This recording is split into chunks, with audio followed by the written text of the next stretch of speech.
Aku menemukan banyak barang lama di gudang. Ibu mengganti nama sepupuku di daftar dengan namaku. Beliau menangis sambil memohon padaku bahwa sepupumu berhati polos. Tidak secerdik dirimu. Aku sudah mengatur semuanya. Tinggal menunggu seleksi. Kau hanya perlu menjalani prosesnya. Setelah gagal terpilih, aku dan adikmu akan menjemputmu pulang. Di kehidupan sebelumnya aku mempercayai kata-kata itu. Namun setelah gagal terpilih dan menjadi pelayan istana, datang menjemputku. Aku menunggu hari demi hari di istana, tersiksa setiap malam. Akhirnya setelah bertahan 3 tahun aku pulang. Tepat saat sepupuku menikah dengan tunanganku. Ibuku menghalangiku di luar pintu. Dengan wajah penuh jijik dia berkata, hari ini adalah hari bahagia sepupumu. Apa kau tak tahan melihat dia bahagia sampai datang membuat masalah? Aku diusir keluar, lalu meninggal karena sakit di jalan. Saat membuka mata lagi, aku kembali mendengar pertanyaan yang sama, Susu. Bisakah kau menggantikan sepupumu mengikuti seleksi? Baiklah, setelah sadar kembali, aku langsung menyetujui, sedangkan aku. Ibuku Nyonya Lo bertanya dengan ragu. Benarkah yang kau katakan? Adik laki-lakiku tampak tak percaya. Kau benar-benar sebaik itu. Aku menundukkan pandangan. Kalau kalian tidak percaya, aku juga tidak rugi jika tidak pergi. Ibu segera menghapus air matanya dan berkata, Susu, adikmu hanya bercanda denganmu. Kalau Lingger memiliki setengah kecerdasanmu saja, aku tak perlu memintamu menggantikannya. Aku tahu kau anak yang paling pengertian. Yang kulihat adalah halaman yang hari sudah mulai larut. Kami tidak akan mengganggu istirahatmu lagi. Setelah mereka pergi, ruangan kembali sunyi. Namun sekarang buku-bukunya telah disobek. Aku membuka jendela. Dan benar saja jumlah penjaga di halaman bertambah banyak. Wajahnya penuh ketidaksabaran. Lalu apa gunanya menolak? Cepat buang keluar. Di kehidupan sebelumnya saat menghadapi permintaan itu, tentu saja aku menolaknya. Jangan kira hanya aku karena sudah kau menggantikannya masuk seleksi istana. 3 bulan lagi calon suamiku akan datang melamar. Pernikahan dengan tuan muda ketiga Bagaimana mungkin aku mau menggantikan Luo Fangling mengikuti seleksi istana? Namun keesokan harinya, tersebar kabar bahwa yang Luo Fangling merebutnya lebih dulu dengan membenturkan kepala. Adik laki-lakiku Shen Zilin menendang pintu hingga terbuka. Tanpa peduli aku sedang beristirahat, dia menyeretku turun dari tempat tidur. Aku mengangkat tangan, lalu melemparkanku ke halaman sambil berteriak, apakah kau harus memaksanya mati? Bahkan ibu yang tak pernah menangis pun berlinang air mata. Jangan lupa, ayah Lingger meninggal demi menyelamatkanmu. Melihat orang di depanku, pada hari dia masuk ke rumah ini, kau bersumpah di hadapanku bahwa kau akan menjaganya dengan baik. Bagaimana sekarang kau bisa melupakan budi? Tuduhan penuh amarah itu membuatku terpaku. Sejak aku berusia 7 tahun, ibu terus mengatakan kepadaku bahwa pamanku meninggal demi menyelamatkanku. Keluarga Luo tidak akan memperlakukannya dengan baik, tanpa ragu. Karena itu beliau membawa Luo Fangling dari kampung halamannya di Yangzhou untuk dibesarkan di sisinya. Aku harus mengalah dan memanjakannya. Cuma barang tua dan kotor. Yang dibawa Shen Zilin adalah pakaian sulaman buatan ibu juga miliknya. Pakaian dan perhiasan tercantik di rumah pun miliknya. Bahkan di istana, aku hidup selama 3 tahun sebagai orang yang diinjak-injak. Meski hidupku begitu pahit dan sulit, aku tak pernah mengeluh tentang dirinya. Aku mengepalkan tangan dan diam-diam bersumpah kali ini tak akan sebodoh itu lagi. Aku tak tidur semalaman.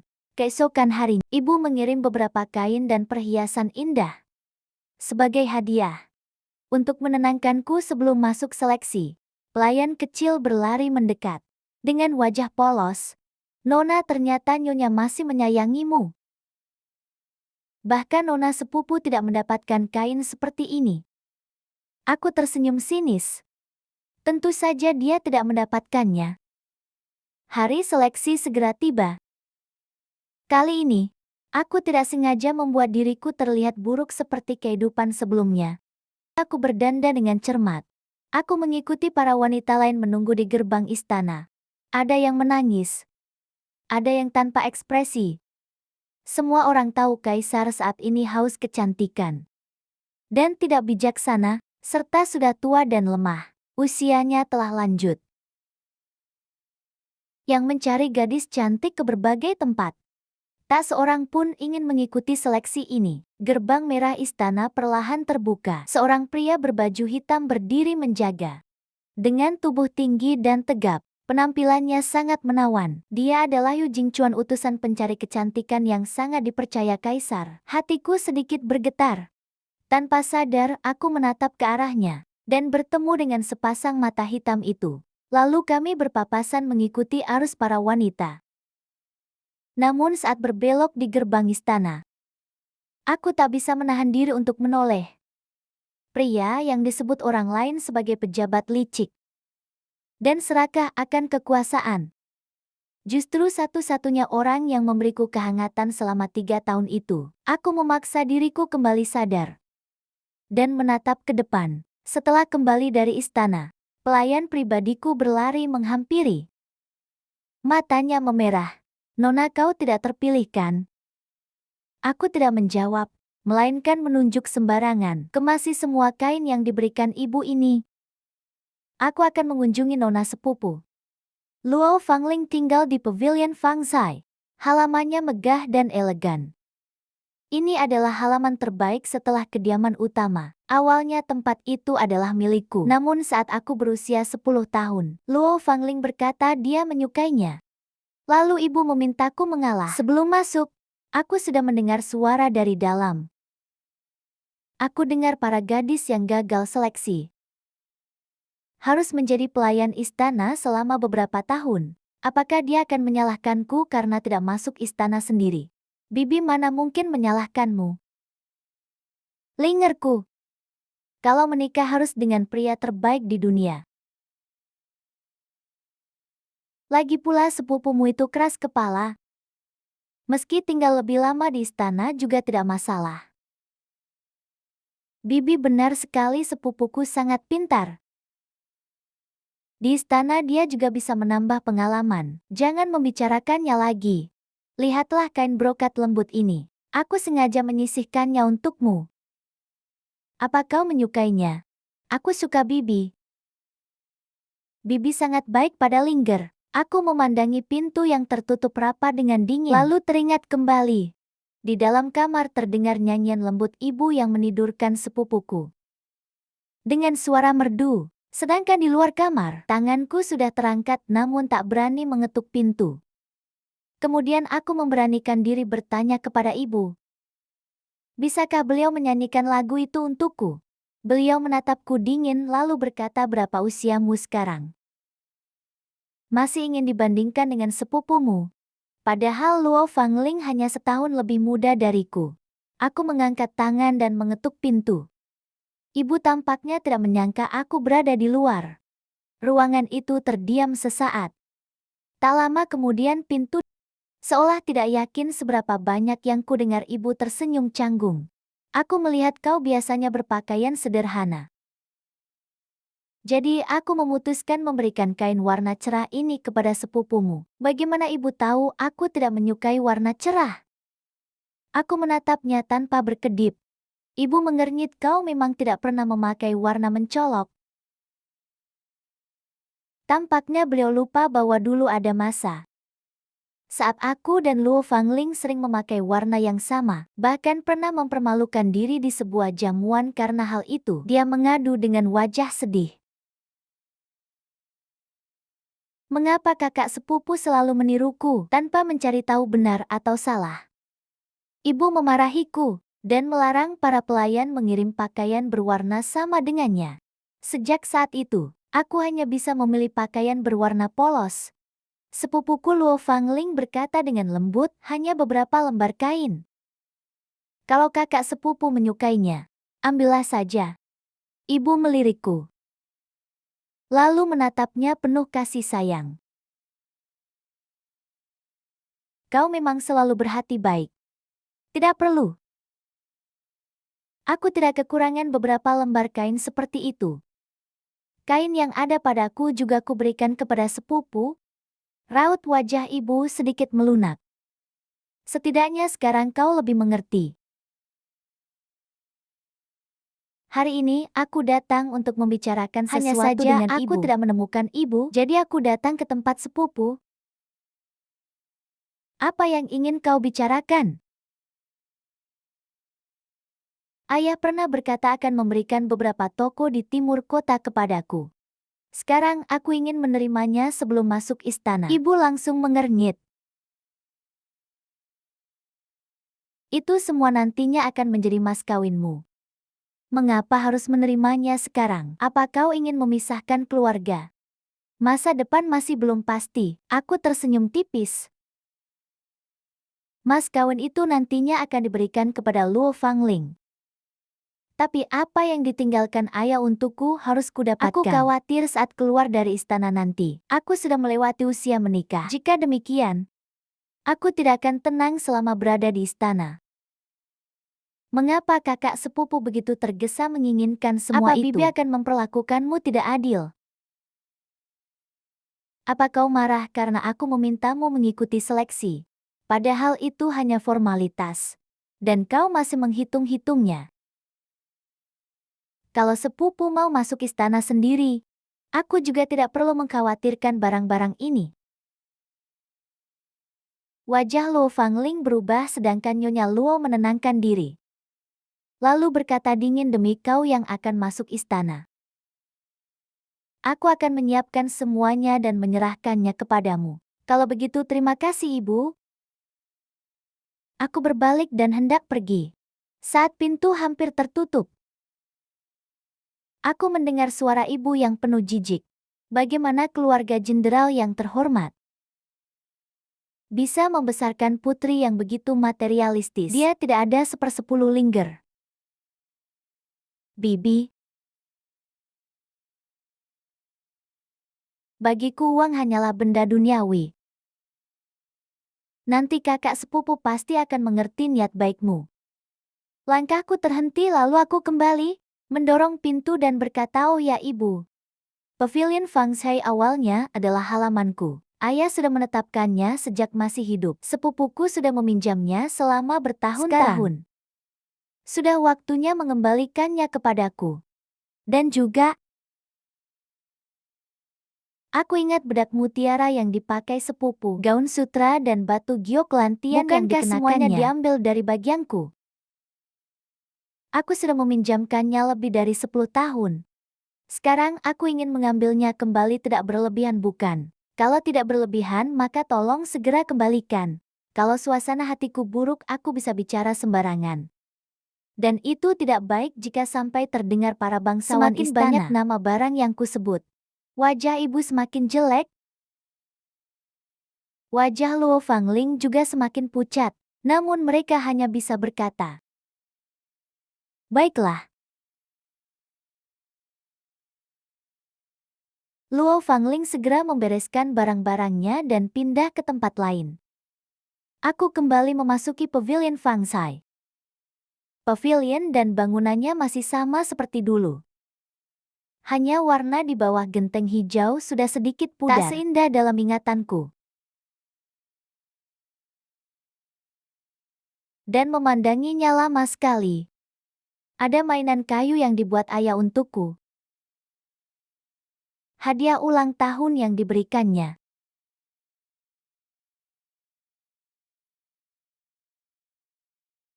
Saat itu aku adalah putri sulung yang paling disayangi. Dan mengajariku ilmu bela diri. Ibu juga akan membawa buah-buahan sambil tersenyum berbincang dengannya. Sambil mendengarkan ayah mengajarinya dengan serius. Zilin, jika kau belajar pedang dengan baik hari ini, kelak kau bisa melindungi kakakmu. Aku tidak mau kakak melindungiku ayah. Aku ingin belajar melindungi keluarga. Semua orang tertawa bahagia. Sejak kapan semuanya berubah? Langit senja memerah seperti darah.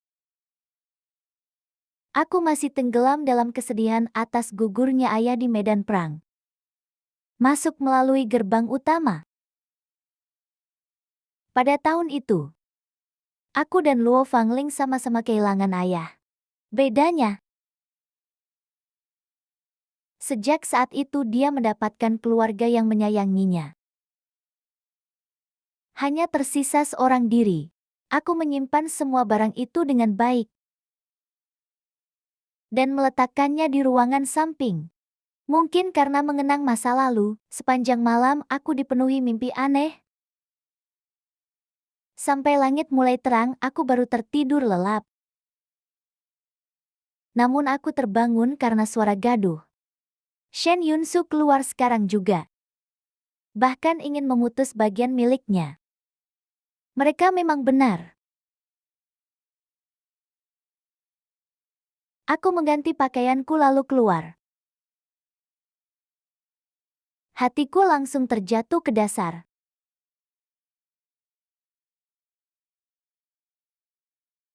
Pedang kayu itu juga penuh bekas goresan.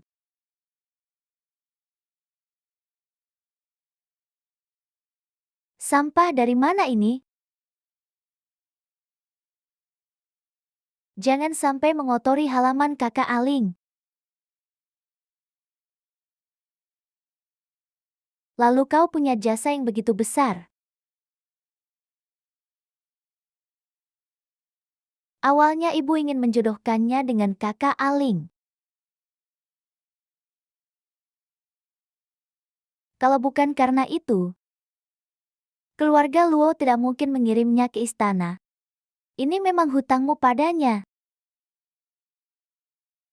Dan menampar wajah pemuda itu dengan keras. Suara tamparan yang nyaring bergema. Shen Zilin tampak terkejut.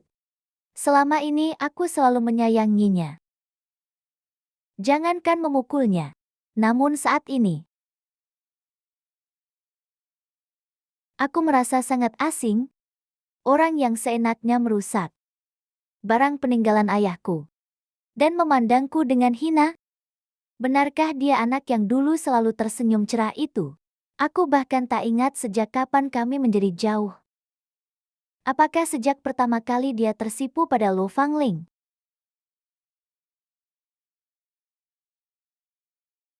Kau berani memukulku? Aku mengangkat tangan dan menamparnya lagi. Mana aku peduli? Kau sengaja memakai sampah ini untuk memenuhi halaman. Shen Zilin marah besar, dan langsung mendorongku hingga jatuh ke tanah. Telapak tanganku langsung lecet terkena kerikil.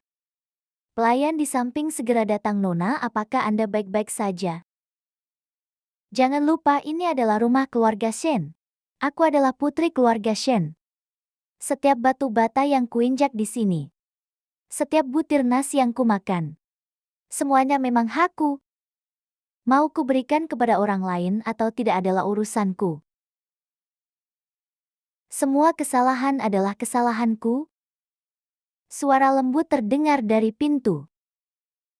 Luo Fangling mengangkat ujung roknya lalu masuk. Melihat bekas merah sudah tiba di kediaman jenderal dengan penuh rasa sakit. Lalu menoleh kepadaku. Kakak sepupu, jangan salahkan Zilin. Aku sudah nyaman di halaman yang baru. Tak perlu memintakan halaman untukku. Shen Zilin tersadar. Lalu menggenggam tangan Luo Fangling. Menunjukkan ruam di pergelangan tangannya. Lihat tanganmu sampai muncul ruam. Kau jelas tidak terbiasa tinggal di sana. Masih di rumah jenderal yang sama, hanya beda arah kamar saja sudah tidak terbiasa. Ya. Aku memang terlalu manja. Asal kakak sepupu tidak menyalahkan Zilin, ekspresi Luo Fangling menjadi suram. Lalu menarik kembali tangannya. Shen Zilin semakin marah. Kau sebentar lagi masuk istana. Tinggal beberapa hari lagi. Kenapa masih ingin merebut miliknya? Kau juga tahu aku akan masuk istana. makan minum pakaian dan tempat tinggal Luo Fangling. Mana yang tidak diurus sendiri oleh ibu? Musim dingin diberi pakaian hangat, musim panas diberi pendingin. Semuanya diperhatikan dengan teliti. Bahkan jika dia sedikit saja dirugikan, akan ada orang yang membelanya. Kakak sepupu benar. Kakak sepupu sudah membantuku. Wajar jika semua ini dihancurkan. Luo Fangling mendekat. Dengan mata berkaca-kaca. Namun aku melihat kilatan kemenangan di matanya. Sangat marah. Aku berharap kau di istana tidak pernah kembali lagi. Hatiku jatuh ke dasar. Meski sudah tahu sifat asli mereka, aku tetap tak bisa menahan kesedihan. Luo Fangling seolah melihat kesedihanku, dan sengaja mendekat. Aku baru mengucapkan pergi. Namun dia langsung terjatuh. Dari belakang terlihat, seolah-olah aku yang mendorongnya. Shen Zilin segera maju menopangnya. Dengan wajah penuh kebencian kau bahkan mendorongnya.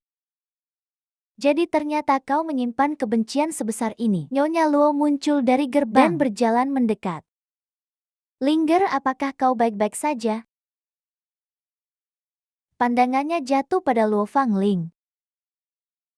Luo Fangling menggeleng, aku baik-baik saja? Bibi, jangan salahkan kakak sepupu. Karena urusan masuk istana, kau sudah merebut halamannya dan itu belum cukup. Masih membuat keributan seperti ini, apakah kau pikir aku akan terus memanjakanmu? Bibi, jangan bertengkar dengan kakak karena aku. Luo Fangling mencoba menenangkan, namun tatapannya kepadaku penuh kemenangan. Aku menarik napas panjang lalu bertanya kepada ibu, apakah aku benar putri kandungmu? Sungguh keterlaluan. Berlututlah. Aku mengabaikan amarahnya dan menatap langsung ke matanya. Sejak kecil sampai sekarang, aku tidak pernah membencimu karena pilih kasih dan tidak pernah iri padanya. Sekarang aku hanya mengambil kembali milikku. Apakah itu membuatku menjadi orang yang sangat berdosa? Padahal semua itu adalah peninggalan ayah untukku. Tak seorang pun bisa merebutnya. Nyonya Luo mengangkat tangan. Wajahku langsung membengkak merah. Tangannya gemetar karena marah. Sekarang aku yang memegang kendali rumah jenderal. Belum giliranmu berbicara. Kau berutang 1 nyawa pada keluarga Luo dan harus membayarnya. Durhaka dan tidak berbakti. Hukumanmu berlutut di aula dan merenung selama 3 hari. Sungguh ramai di sini. Pantas saja aku menunggu lama di luar dan tak ada yang datang. Semua orang menoleh. Melihat pria berbaju hitam dengan dekret kekaisaran di tangannya, mereka langsung mengerti. Kenapa tuan utusan kekaisaran datang kemari? Apa putriku yang bodoh ini berbuat sesuatu di istana? Nyonya Luo segera merapikan ekspresinya. Yu Jingchuan melirik bekas tamparan di wajahku. Lalu tersenyum, aku datang membawa titah kaisar. Nona Shen diangkat menjadi pejabat wanita. Selamat untukmu. Tuan, jangan sampai ada kesalahan. Putriku masuk istana untuk seleksi selir. Luo Fangling tidak percaya. Yu Jingchuan tetap tenang. Nona Shen sangat berbakat bela diri dan mendapat perhatian kaisar. Kalian masih berani meragukan? Tidak berani, semua orang langsung panik. Dan buru-buru berlutut. Hanya aku yang dibantu berdiri oleh Yu Jingchuan. Dia berkata penuh makna dalam hukum kerajaan. Siapapun yang tidak hormat pada pejabat akan dihukum 20 cambukan. Sekarang Nona Shen memiliki jabatan resmi. Kurasa keluarga jenderal tidak akan melanggar hukum. Setelah meninggalkan hadiah penghargaan, Yu Jingchuan membawa rombongannya pergi. Shen Zilin tidak percaya. Kenapa kaisar mengangkatmu jadi pejabat wanita? Tentu karena kemampuanku sendiri. Aku melihat Luo Fangling menarik lengan baju Nyonya Luo, lalu berbisik, kakak selalu hidup dimanja. Mana mungkin sehebat yang dikatakan tuan utusan? Kalau kaisar mengetahuinya, aku takut keluarga Luo akan terkena masalah. Nyonya Luo langsung marah. Kau benar-benar keterlaluan. Awalnya aku hanya menyuruhmu ikut seleksi sekadar formalitas. Tapi kau malah ingin menyeret seluruh keluarga. Sekarang Kaisar sudah mengangkatku menjadi pejabat militer wanita. Kalau takut aku menyeret kalian, lebih baik segera usir aku dari kediaman jenderal. Nyonya Luo langsung mengangkat tangannya. Namun pelayan tua di samping segera menahannya. Nyonya, jangan lupa apa yang dikatakan Tuan tadi. Nyonya Luo menenangkan diri. Aling benar. Daripada kau tidak tahu batas dan menyeret kami. Shen Yunsu, saat ajalmu tiba nanti, jangan minta kami menolongmu. Hari sudah mulai sore. Antar tamu keluar. Aku melirik mereka dengan dingin. Lalu berbalik pergi. Waktu kembali ke hari saat aku masuk istana. Para peserta seleksi satu persatu tampil. Namun saat giliranku, aku membuka suara. Mohon izin Yang Mulia, hamba masih memiliki kemampuan lain untuk diperlihatkan. Oh, kemampuan apa? Aku segera menarik napas dan memperagakan satu set jurus tinju. Sejak kecil aku berlatih bersama ayahku. Bahkan setelah beliau wafat, aku tetap tidak pernah berhenti berlatih di halaman. Setelah satu rangkaian jurus selesai dengan mulus, aku berlutut dan memohon hamba ingin masuk kemiliteran demi mengabdi pada negara dan mewarisi perjuangan ayahku. Kaisar tampak tertarik. Tapi kau seorang wanita. Selir mulia Gao di samping tertawa kecil. Bukannya belum pernah ada wanita menjadi prajurit. Lagi pula menurutku kemampuan Nona Shen cukup hebat. Benar-benar anak harimau dari ayah hebat. Ayahmu Shen Changlin adalah jenderal yang baik. Sayang sekali meninggal terlalu muda. Yu Jingchuan di samping juga membungkuk. Sekarang para bandit masih membuat kekacauan. Bangsa Xiongnu juga mengincar karena ada orang berbakat yang mau mengabdi. Yang Mulia bisa mencobanya. Akhirnya Kaisar mengangguk setuju. Hatiku pun akhirnya tenang. Ini satu-satunya kesempatan yang bisa kugapai. 3 hari kemudian aku akan berangkat ke militer. Sebelum pergi, Nyonya Luo dan Shen Zilin tidak muncul. Saat aku hendak berangkat, Luo Fangling datang. Dia berkata dengan nada pura-pura menyesal, "Kenapa harus begini? Pergi ke barak dan menderita seperti itu. Begitu kau pergi, aku takut kau belum tahu bahwa Bibi sudah memutuskan untuk menjodohkanku dengan tuan muda Ki ketiga. Kalau begitu, semoga beruntung." Aku menatap terakhir kali papa nama kediaman jenderal. Lalu menunggang kuda pergi. Angin dan pasir di barat laut sangat ganas. Selama setengah bulan, aku hidup bersama para prajurit. Makan roti kering penuh pasir. Dan minum air sungai yang pahit. Di barak ada banyak senior yang dulu pernah bertempur bersama ayahku. Namun mereka sangat keras padaku. Untuk apa gadis kecil datang ke medan perang? Di usia seperti ini seharusnya kau menikah dengan pria baik dan hidup kaya raya. Pedang tidak punya mata. Jangan sampai kau terluka. Kalau kau tidak bisa beradaptasi, lebih baik cepat pulang saja. Namun sebanyak apapun ejekan dan teguran yang kuterima, aku tetap menggertakkan gigi dan bertahan belajar dari para senior. Baik ilmu bela diri maupun strategi perang. Aku harus mengakui, meski sejak kecil aku membaca kitab strategi perang dan mendapat didikan ayah, dibanding pengalaman tempur mereka yang luar biasa, aku masih jauh tertinggal. Untungnya meski mereka sering mengejek, mereka tidak pernah menghalangiku belajar. Aku kira perlahan aku bisa mendapat pengakuan mereka. Sampai bangsa Xiongnu menyerang diam-diam, para prajurit langsung sadar dan segera mengangkat pedang untuk bertempur. Seorang paman tersadar dan hendak menyembunyikanku di tenda. Kau tetap bersembunyi di sini. Jangan pergi kemana-mana. Aku langsung menolak. Di depan semua paman senior, aku berkata dengan tulus, "Para paman, kalian dulu bertempur bersama ayahku dan merupakan senior bagiku. Kalian semua berkata ayahku adalah jenderal yang hebat. Sayangnya waktu kami bersama terlalu singkat. Sekarang keluarga Jenderal Shen mulai meredup.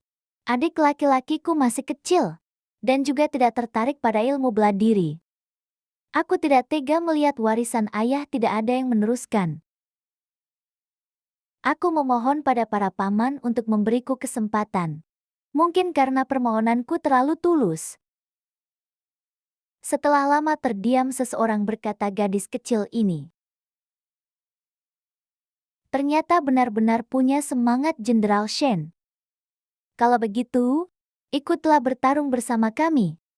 Kami segera maju menyambut pertempuran dengan mengandalkan pengalaman yang terkumpul selama ini. Dan karena aku memahami medan dalam beberapa hari ini, aku mengusulkan strategi penempatan pasukan dan segera memberi pukulan telak kepada pasukan Xiongnu yang menyergap. Kami meraih kemenangan besar. Keberhasilan pertama membawa keberhasilan saat berikutnya. Musim semi tahun kedua tiba, Xiongnu akhirnya mengirim utusan untuk berdamai dan kedudukanku di barak militer pun meningkat pesat. Saat kembali ke ibu kota, aku menunggang kuda tinggi. Segala kesedihan dan beban di hati telah lenyap.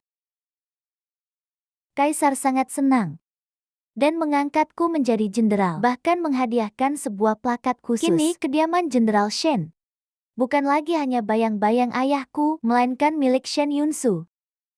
Setelah mengucapkan terima kasih kepada Kaisar, Yu Jingchuan diperintahkan mengantarku pulang. Suara derap kuda menggema di jalan batu. Dan terdengar tawa ringan pria itu di telingaku setelah setahun tak bertemu. Jenderal Shen masih tetap gagah seperti dulu. Tuan Yu terlalu memuji. Aku menjawab dengan sopan. Namun hatiku cukup rumit. Tadi di hadapan Kaisar jawabanku sempat kurang tepat. Untung Yu Jingchuan segera membantu menutupinya, sehingga tidak menarik perhatian. Aku tidak mengerti kenapa dia begitu membantuku. Bahkan di kehidupan sebelumnya, tak lama kemudian kebingunganku terjawab. Yu Jingchuan tersenyum tipis. Jenderal muda Shen, masa kini berbeda dari masa lalu. Selir mulia, Gao menitipkan salam untukmu. Semua orang memahami keadaan. Kaisar sudah lanjut usia, dan para pangeran diam-diam terus bersaing. Persaingan paling sengit adalah antara pangeran ketiga yang didukung selir mulia Gao dan pangeran keempat. Di permukaan Yu Jingchuan adalah orang kepercayaan Kaisar. Namun diam-diam membantu kubu pangeran ketiga, dan di kehidupan sebelumnya memang pangeran ketiga yang akhirnya naik tahta. Memikirkan itu, aku mengangguk. Tentu saja, aku juga harus berterima kasih kepada Yang Mulia atas bantuan saat itu. Yu Jingchuan menggerakkan bibirnya, seolah masih ingin mengatakan sesuatu. Aku memberi salam lalu pergi. Baru masuk ke gerbang, aku melihat 3 orang berdiri berjajar. Di depan adalah Nyonya Luo, sementara di kiri dan kanan berdiri Shen Zilin dan Luo Fangling. Yunshu, akhirnya kau kembali. Senyumnya penuh perhatian. Shen Zilin juga tampak sangat bersemangat. Kakak, aku dengar kau menang perang. Dan Kaisar sangat senang. Bahkan memberi penghargaan kepada keluarga Shen. Juga berkata lembut, kakak sepupu sungguh hebat. Begitu tahu kau pulang hari ini, bibi khusus memasak 1 meja penuh makanan. Aku bahkan tidak mengangkat kelopak mata, hanya berkata aku sudah makan di istana. Aku agak lelah. Aku akan kembali ke Fangshayuan. Tidak ada yang menyentuh tempat itu kan? Tentu saja tidak. Nyonya Luo segera mengangguk, kau lelah. Jadi sebaiknya cepat beristirahat. Aku langsung berbalik pergi. Betapa dinginnya mereka saat aku pergi dahulu. Maka betapa lucunya sikap mereka sekarang. Meski kediaman ini banyak berubah, untung Fangshayuan masih seperti dulu. Kehidupan di barak membuatku tak bisa diam. Begitu fajar menyingsing, aku mulai berlatih tinju di halaman. Pelayan mengantarkan sarapan ringan. Setelah makan, aku mulai menangani urusan militer. Hingga seseorang datang melapor. Nyonya datang lagi. Nyonya jarang mencariku. Namun aku sudah menduganya dan menyuruhnya masuk. Yunshu, aku menambahkan. beberapa pakaian baru untukmu. Aku sudah berusaha keras. Dia tersenyum lebar dan mengambil nampan dari tangan pelayan. Sekilas dan tahu pakaian itu bukan buatannya. Tetapi aku tidak membongkarnya. Aku hanya berkata letakkan saja di sana. Nyonya Luo meletakkannya, lalu melihat sekeliling halaman. Dan buru-buru berkata di usiamu sekarang. Pelayanmu terlalu sedikit. Bagaimana kalau aku menambah beberapa orang untuk melayanimu? Aku langsung menolak dan memotong basa-basinya. Ibu katakan saja apa maumu. Nyonya Luo tersenyum tipis. Memang putriku paling mengerti diriku. Zilin sebentar lagi akan mengikuti ujian kekaisaran. Sebagai kakaknya kau harus banyak membantunya. Agar nanti dia punya sandaran di istana. Selain itu, aku dengar kaisar akan mengadakan pesta perayaan kemenangan. Bisakah kau membawa Aling ikut hadir? Bagi seorang gadis yang terpenting adalah jodohnya. Jika Aling lebih sering tampil di depan keluarga bangsawan, kelak jika menikah dengan baik juga akan membantumu. Bukankah Luo Fangling sudah bertunangan? Nyonya Luo berdeham lalu berkata, kalau ada pilihan yang lebih baik, bukankah itu lebih bagus? Mereka hanya ingin mendekati orang berkuasa. Untuk apa berbicara seindah itu? Aku tersenyum dingin. Wajah Nyonya Luo langsung muram, tetapi tidak berani membantah. Aku mengetuk meja dengan jari telunjuk. Hal ini bukan tidak bisa dilakukan. Benarkah? Aku berkata dengan tenang. Ngomong-ngomong, kunci gudang keluarga sudah berada di tangan ibu lebih dari 10 tahun. Menyadari maksudku? Wajah Nyonya Luo langsung berubah, namun tetap menahan emosinya. Apakah ada yang tidak beres dengan pengelolaanku? Hatinya sudah mulai tidak tenang. Aku berkata, bukan karena ada yang tidak beres. Hanya saja sebagian besar isi gudang adalah senjata dan buku peninggalan ayah. Agar lebih mudah kugunakan nanti. Lebih baik ibu menyerahkan kuncinya kepadaku saat sepupuku nanti menikah dengan baik. Ibu juga bisa merasa tenang. Baik, Nyonya Luo akhirnya mengangguk. Tak lama setelah ia pergi, seorang pelayan kecil mengantarkan kunci gudang. Aku membuka pintu gudang yang lama tertutup. Harta paling berharga keluarga jenderal sebenarnya tidak disimpan di sini. Sebagian besar hanyalah barang lama. Lagi pula, aku ingin mencari sesuatu dari barang-barang lama ini. Hari pesta perayaan kemenangan pun tiba. Luo Fangling berdandan sangat mencolok dan sudah menungguku di gerbang sejak pagi. Sedangkan aku hanya mengenakan pakaian polos berwarna hijau kebiruan dan tanpa perhiasan berlebihan. Setelah naik ke kereta, Nyonya Luo masih terus berpesan dengan khawatir. Jaga baik-baik sepupumu. Kereta mulai bergerak. Luo Fangling yang duduk di samping tersenyum manis. Tampaknya suasana hatinya sangat baik. Dia bahkan ingin mengobrol denganku. Aku memejamkan mata untuk beristirahat. Dan tidak menanggapinya. Matanya berputar. Lalu ia menelan kembali kata-katanya. Kereta segera tiba di gerbang istana. Saat turun dari kereta aku memperingatkannya. Perhatikan sikap dan ucapanmu. Jangan mempermalukan keluarga Shen. Luo Fangling menyentuh rambutnya dan mengangguk dengan enggan. Saat gerbang istana yang megah perlahan terbuka, matanya penuh kegembiraan yang terlihat jelas olehku. Di dalam istana musik bergema, tabuhan genderang meriah. Suasana sangat semarak. Setelah aku masuk, banyak orang menyapaku dengan ramah. Ada juga yang memperhatikan Luo Fangling di sampingku dan bertanya, siapa nona ini? Aku Luo Fangling, sepupu yang tinggal di kediaman Shen. Luo Fangling memberi hormat dengan anggun. Orang itu mengangguk. Namun tatapannya menjadi aneh. Setelah jamuan dimulai, tatapan aneh itu semakin jelas. Orang-orang yang mengobrol denganku langsung mengalihkan pandangan saat melihat Luo Fangling. Beberapa kali ia ingin berbicara, namun lawan bicaranya pergi sebelum ia selesai. Wajahnya semakin muram. Yang mulia Kaisar tiba. Semua pejabat berdiri memberi hormat. Kaisar melambaikan tangan dan mempersilakan semua duduk. Luo Fangling hendak duduk di sampingku. Namun seorang kasih membungkuk dan berkata, "Nona, tempat duduk Anda bukan di sini. Aku sepupunya. Kenapa tidak boleh duduk bersama?" Tempat duduk diatur berdasarkan Nona pangkat. Ini bukan pahlawan berjasa, dan juga tidak memiliki gelar kehormatan. Luo Fangling melirikku, lalu berkata pelan,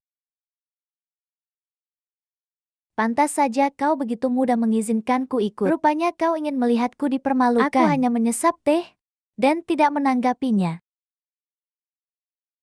Ia pun dibawa pergi dengan kesal oleh Kasim. Setelah beberapa ronde minuman, suasana jamuan semakin meriah.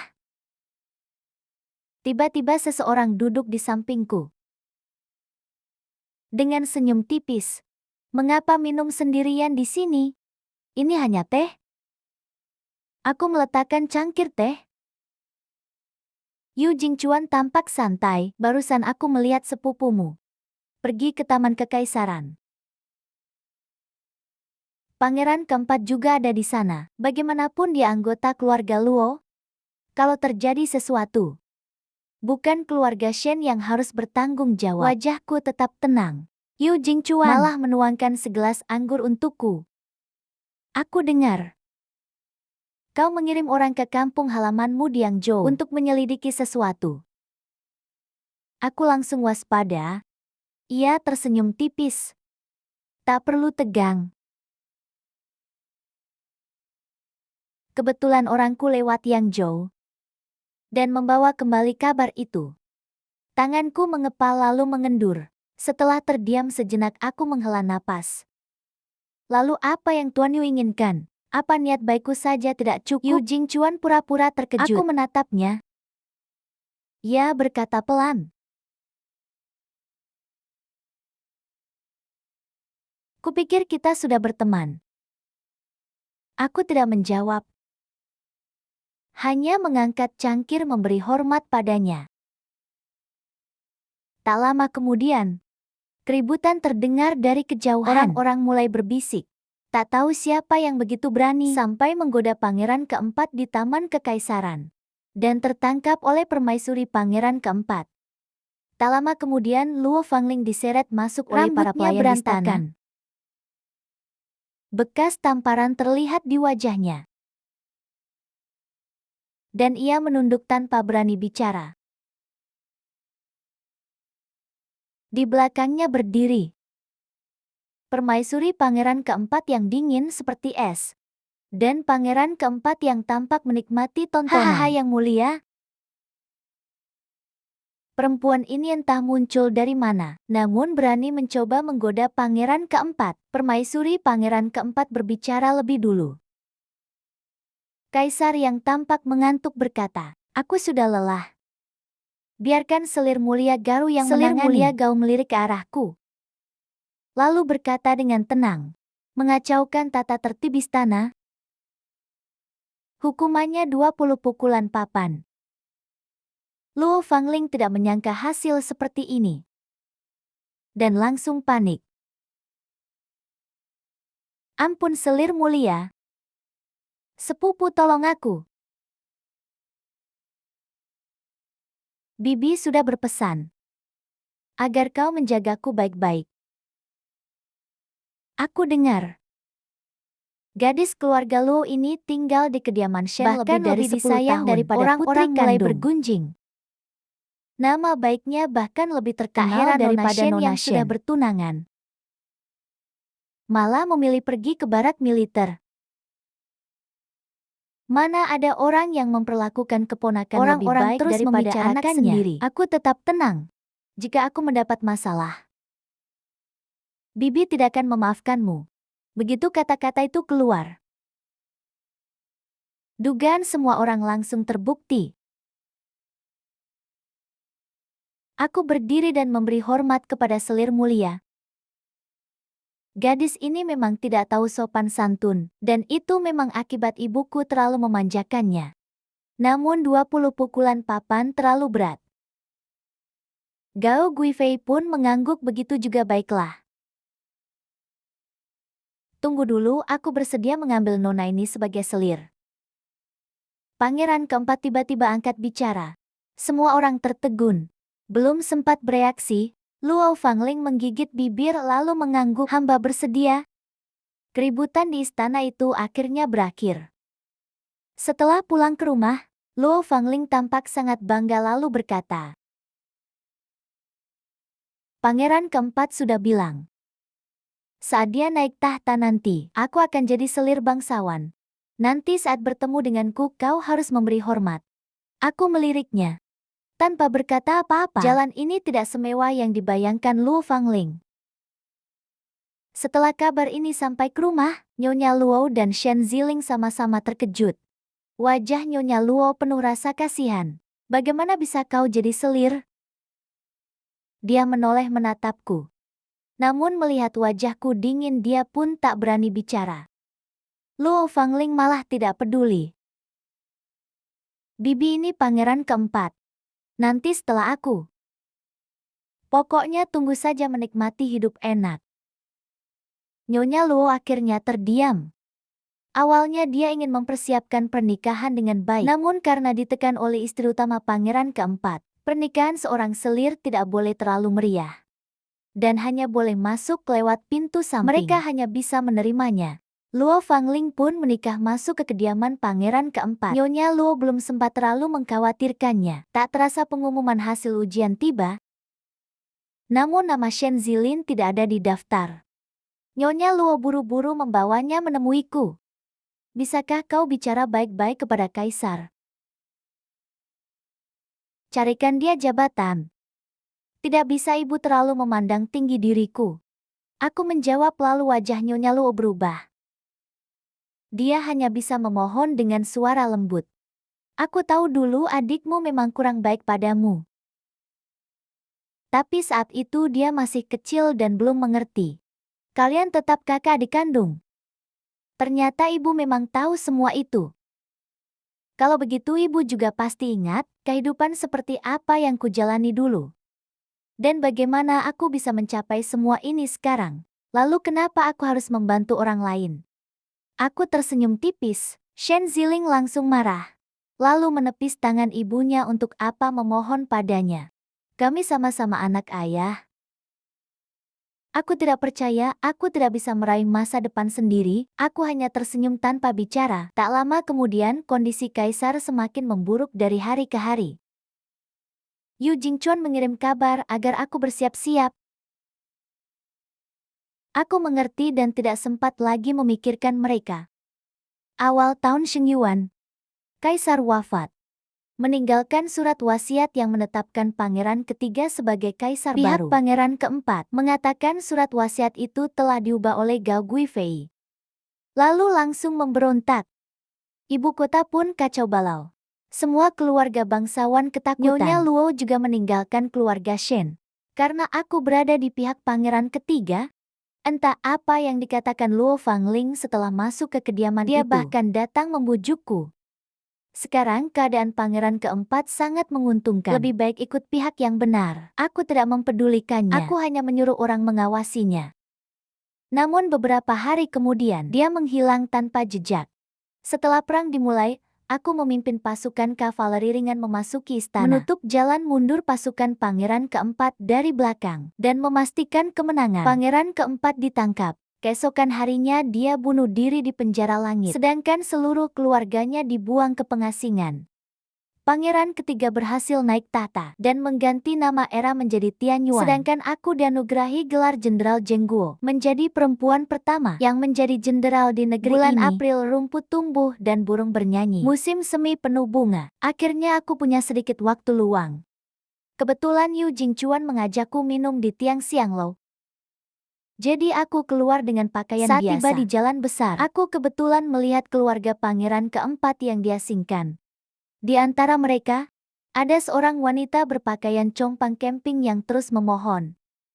Aku benar-benar tidak ada hubungan dengan keluarga pangeran keempat. Putriku adalah Jenderal Jengguo. Tuan prajurit, tolong lepaskan aku. Suara itu terdengar agak familiar. Aku menatap beberapa kali lagi. Mata wanita itu langsung berbinar, lalu berlari ke arahku. Nak, aku ibumu. Para pengawal segera menahannya, lalu memberi hormat kepadaku. Salam jenderal ini. Ini ibu dari salah satu selir di kediaman pangeran keempat. Dia benar-benar lancang berani bicara seperti itu. Nanti akan kami beri pelajaran. Benar, siapa yang tidak tahu? Ibu jenderal hilang saat kerusuhan terjadi. Mungkin dibunuh orang-orang pangeran keempat.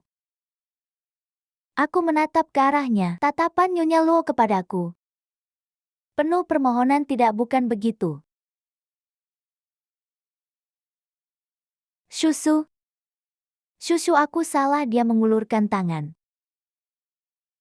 seolah ingin menyentuhku. Namun segera ditarik kembali oleh tangan lain ibu.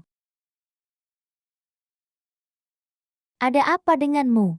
Bukankah kau bilang meski aku diasingkan, kau tetap akan menjagaku? Lepaskan aku sama sekali bukan ibu kandungmu. Aku sudah baik hati membesarkanmu belasan tahun, tapi kau malah ingin mencelakaiku. Ibu, kenapa ibu berkata seperti itu? Pasti ibu sudah gila. Jangan tinggalkan aku. Keduanya segera dipisahkan oleh para petugas. Lalu didorong kembali. Aku menggeleng pelan.